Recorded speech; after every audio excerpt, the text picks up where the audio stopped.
Welcome to another edition of Share Newsletter.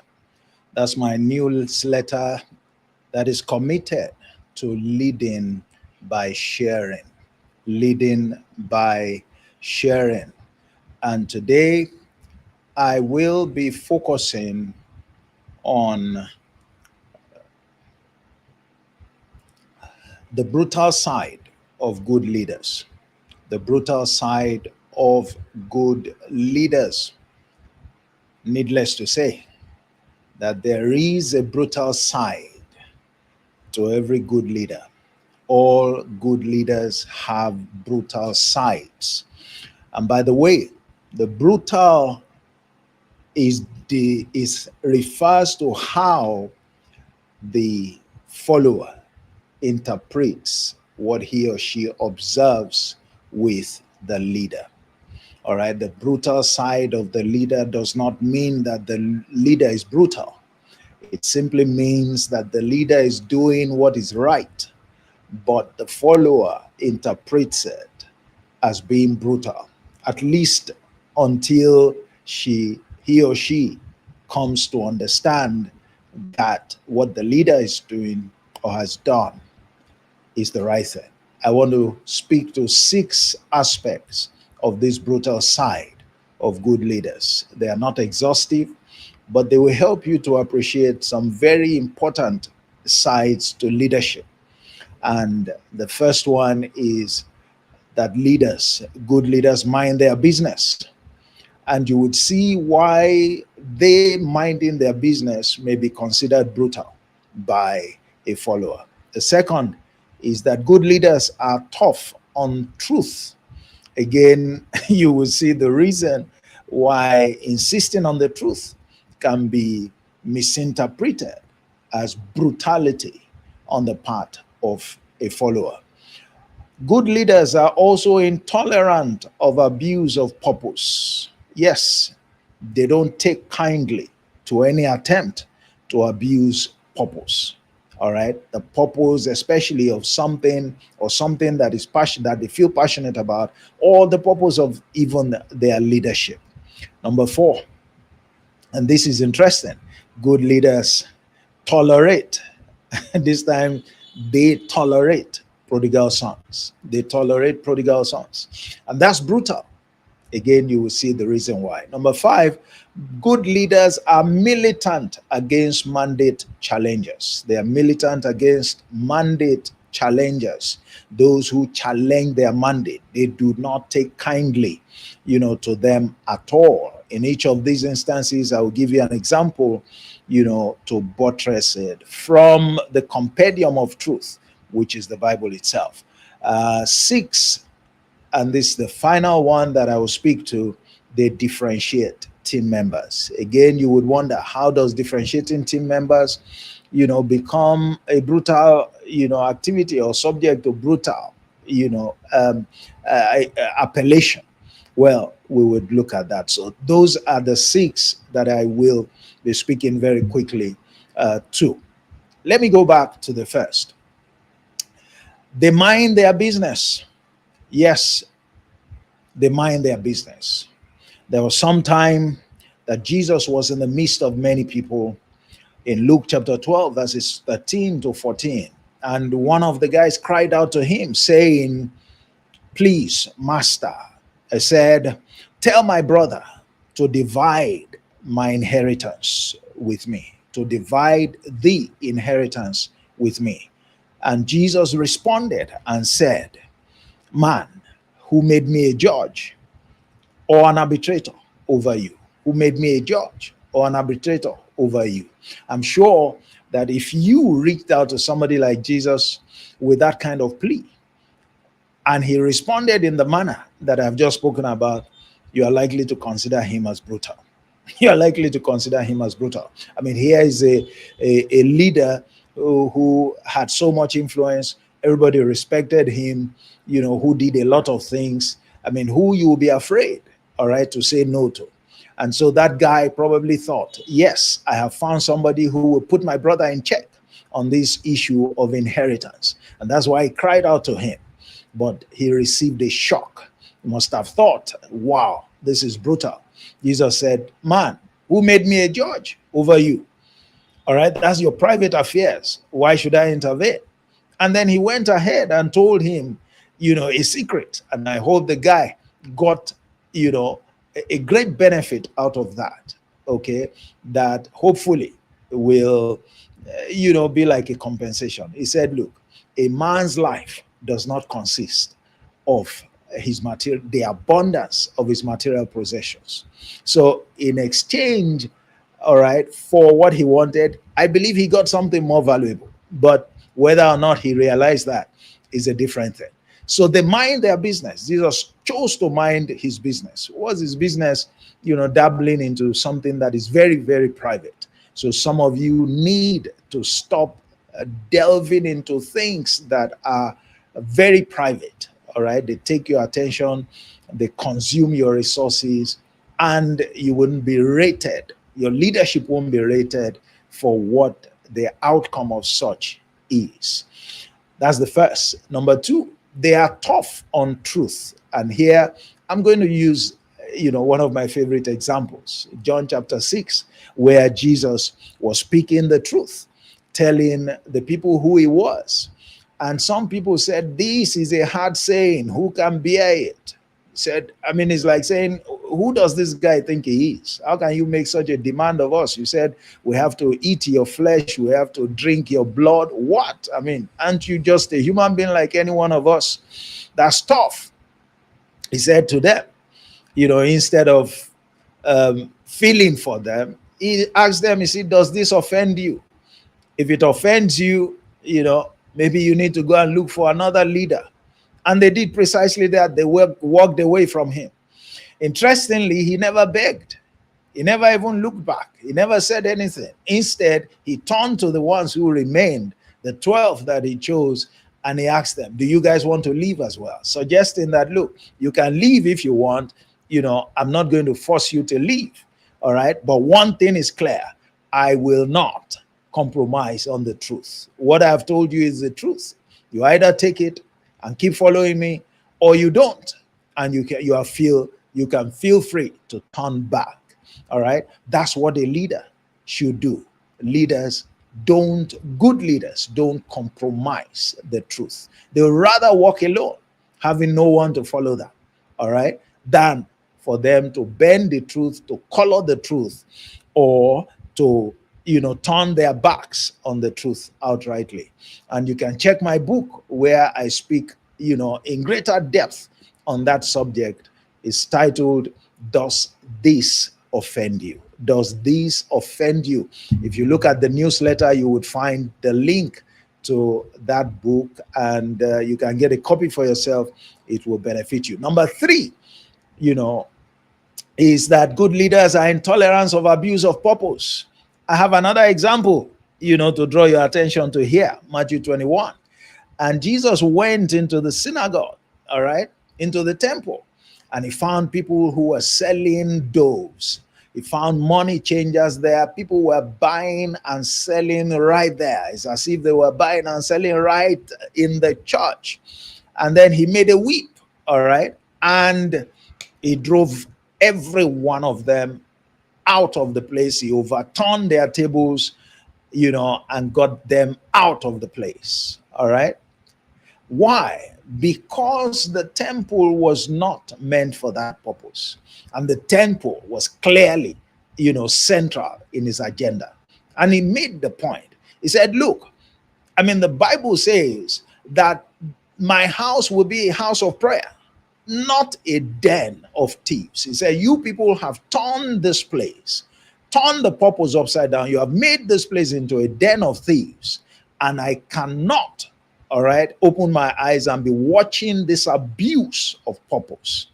All right, that's what he did. He sent them all packing. He restored order right there. That's what good leaders do. No one ever saw him that aggressive.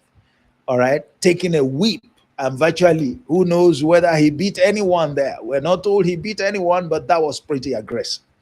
And I can imagine that some would have said, wow, this is too much. This is brutal. But if you know leadership and you want to do it right, and you are passionate about it, because this is a reflection of the passion that he brought to the responsibility, then you have no choice than to react in this manner. And that is the making of good leaders. Number 4, let's look at another one. Good leaders tolerate prodigal sons. Now you should think, what? Tolerate prodigal sons? Why should anyone tolerate a prodigal son? All right. His son who came to his his father, and said, look, I know you are not dead, but I need my own share of the inheritance now. Where I come from, that is sacrilege. All right. You dare not do that. The son could end up with a curse. He may even end up dying before the parent. Sacrilege. And here, this man took it in his stride. This father took it in his stride. He must have just shaken his head. And, knowing that this guy, was feeling too full of himself. This guy thought he had known everything. This guy thought he had learned enough under his leader, under his parent, and he just wanted to go and do his own thing. Okay. And said, okay, no problem. I'll give you your share and then you can go.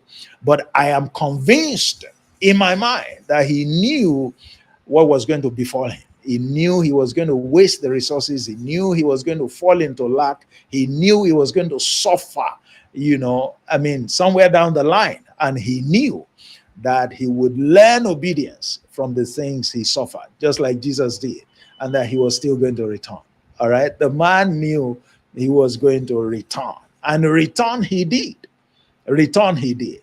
So, you could look at him as, wow, this father is brutal.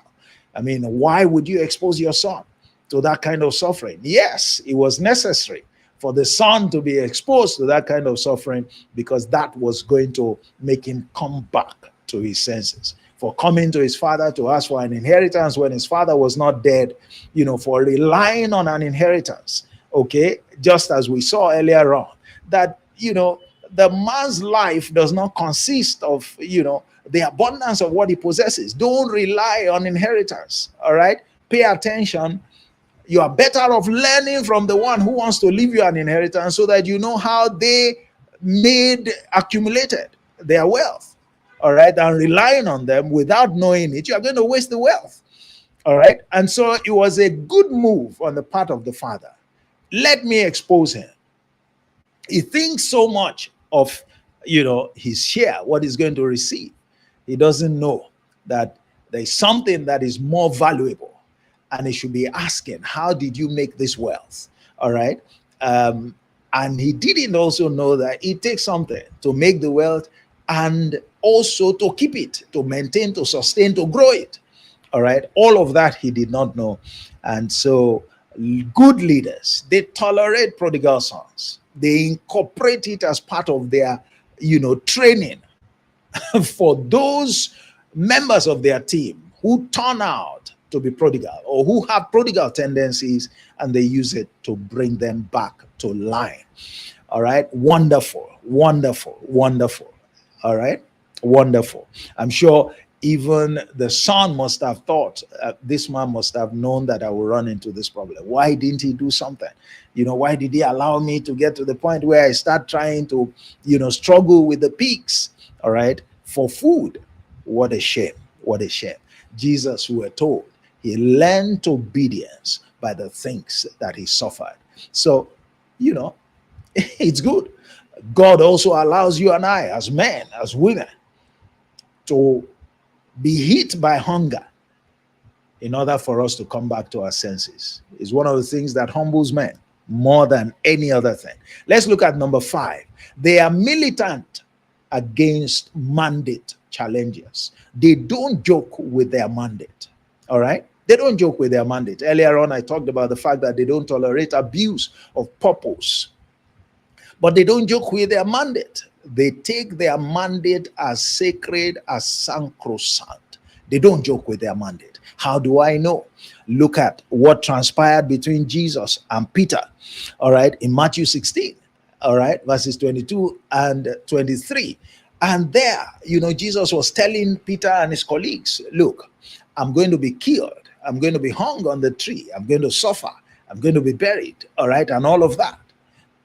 And, they thought, what's wrong with this man? Don't say those negative things. The way some of us will react today. He said, no. So Peter pulled him aside, all right, as one of the top guys in his team who thought he knew so much. He pulled him aside. He said, no, don't say something like that. You are not, going to go through all of that. And Jesus I'm sure Peter didn't expect the kind of response. All right. And in fact, he had to address Peter. He said, get thee behind me, Satan. Wow. If somebody said that to you and I today, we probably will just pack our things and stop following, such a leader. But thank God that Peter, had that kind of spirit, and he was able to quickly get the message. He said, get thee behind me, Satan. He said, look, you are focused on the things that are heavenly, that are natural, earthly. He said, look, I am focused on things that are more noble, things that are heavenly. He said, there's a big difference. Don't derail my mandate. Don't challenge my mandate. They are militant. He was militant. Get thee behind me, Satan. That's what he told Peter. Because he knew that, all of that was the work of something else, another spirit that Peter was not mindful of. All right. He knew that. And so, he must have come across as being brutal. I'm sure all Peter's colleagues would have been grateful that they were not the ones that pulled Jesus aside, listening to the way he responded to Peter. I wrote another book on that, and you may want to check that out. I didn't mention that in the newsletter, but you may want to check that out. It's titled, Get Thee Behind Me, Satan. Get Thee Behind Me. That's the title of the book. All right, it will do you a great deal of help. And the last one, they differentiate their team members. Now, this is something that is also interesting. I made a statement in the newsletter, and I'll read it. I said, look, members of a team typically want to be treated the same by the leader. All right, a clamor for fairness. And in asking for the same treatment, many mistake it for a call for fairness. They ask for the same treatment. All right, they mistake it for a call for fairness. However, good leaders insist on differentiating their members based on contribution. All right, fairness does not mean that we'll be treated equally. Fairness means that each of us will be given an equal opportunity to make our contribution, to prove ourselves, to bring something to the table. All right. But as we bring something to the table, then each one will receive a different treatment. When the parable of the talents was told, now each one was given a responsibility. In fact, in one of the renditions, I believe the one in Luke, we were told that, all the servants were given, the same quantum of talents. But at the end of the day, they did different things with it. Their contributions varied. And so the treatment they got from their master varied.